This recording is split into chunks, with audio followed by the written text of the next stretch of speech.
या जिंदा है? यह सवाल पूरी दुनिया के लिए इस वक्त एक पहेली बन गया। हमास ने यह सफाई दी है कि दाइफ सुरक्षित है और जिंदा है। इजराइल ने कहा कि क्लियर नहीं कि मारा गया या जिंदा है, लेकिन दाइफ को टारगेट करने के चक्कर में इजरायली डिफेंस फोर्स ने खान यूनिस में 90 लोगों को मौत की नींद सुला दिया।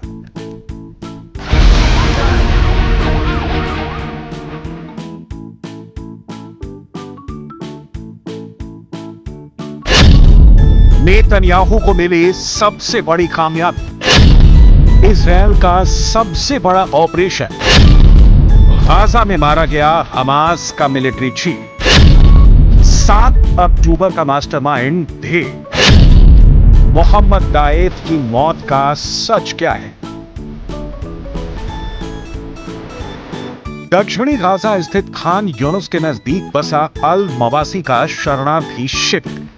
इजराइल डिफेंस फोर्स की बंदूक से निकलती गोली से बचने के लिए जमा लोग हर सांस पर खतरा महसूस करते। सहमे हुए कुछ बैठे थे, कुछ सोए थे, कुछ दिनचर्या में जुटे थे। अचानक फायरिंग शुरू होती है। गोलियों की तड़तड़ाहट से पूरा रिफ्यूजी कैंप गूंज उठता है।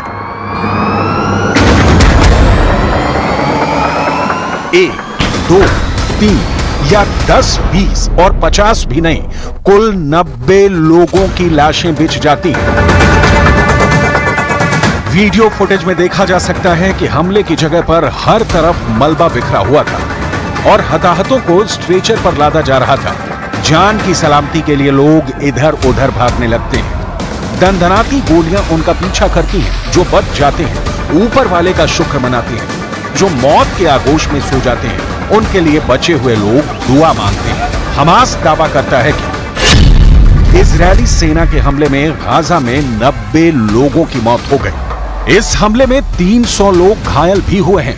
हमास कहता है कि नेतन्याहू नरसंहार करवाकर युद्ध विराम रोकना चाहते हैं। इजरायली सेना ने अल मसावी को एक मानवीय जोन के रूप में चिन्हित किया था और फिलिस्तीनी लोगों से यहां पनाह लेने के लिए कहा गया था। लेकिन फिर ऐसा क्या हुआ कि यहां इजरायली डिफेंस फोर्स ने लाशें ही लाशें बिछा दी। इजरायल ने सफाई दी है कि यह हमला हमास के मिलिट्री चीफ और उसके सहयोगी रफा सलमा को निशाना बनाकर किया गया था। तो क्या मारा गया हमास का आर्मी चीफ?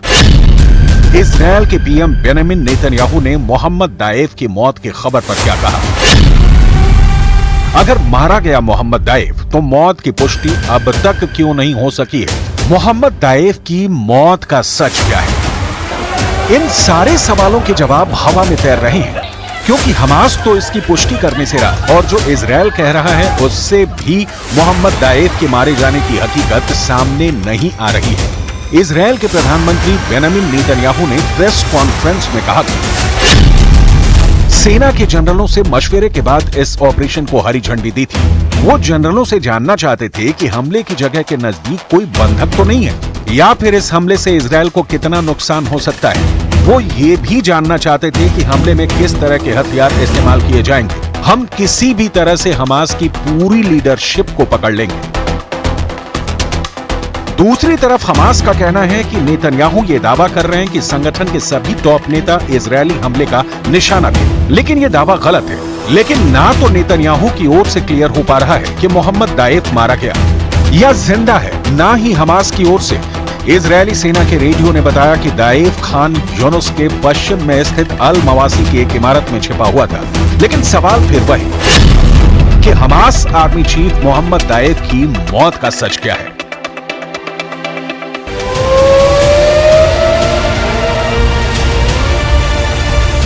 ये पहली बार नहीं है जब इजरायल ने किसी शरणार्थी शिविर पर हमला किया है जिसमें आम फिलिस्तीनियों की मौत हुई है। नेतन्याहू कहते रहे हैं कि हमास के अंतिम आतंकी के जिंदा रहने तक हमले होते रहेंगे। रिफ्यूजी कैंपों पर हमले के पीछे इजरायल की दलील है कि हमास के आतंकी इन कैंपों को ह्यूमन शील्ड की तरह इस्तेमाल कर रहे हैं। उन्हें लगता है कि ये आम लोगों के बीच छुपकर खुद को बचा लेंगे। यही वजह है कि इजरायली सेना इन कैंपों को भी टारगेट कर रही है। संयुक्त राष्ट्र की इस आलोचना के बावजूद कि इजरायल को हमला करते वक्त इसका खास ख्याल रखना चाहिए।